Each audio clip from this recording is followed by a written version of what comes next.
गाँव थोंबाना माने जमीन दिया जाए 2 दिन आगोते सत्यि माने जे आलि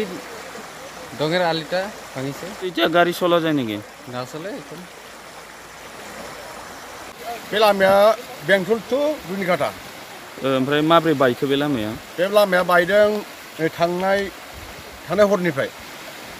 बेसेबांसो हा खहा जाखो गासै टटेल 20 बिगासो बारा माइ गायबायमोन नामा माइ गायाखैमोन गायनायालाय एवजोबबायमोन ट्रेक्टरजों फोमोनजोबबायमोन आलि खोबायमोन ओमफ्राय बे दैयाव अबेनिफ्राय फैनाय बे माने एफा देरखो बे दैया एकदम बै सालबारिनिफ्राय फैयो ओमफ्राय दा नैबेखौ माथावरि होजोबनायखाय बिसिनि दै थांग्राया आरो दंग'आबो गुसेब नालाय दा बेखौ संखानाय जाबाय आरो दा बे लामाया मा अबस्था नैबे गारि खारनाय बे लामाया अबस्थायाथ' दा नै बिराद प्रब्लेम जाबाय दा थांलाय फैलाय बेटारि गारियानो हाबजाहां जायोना खस्थ' जाबाय औ खस्थ' जाबाय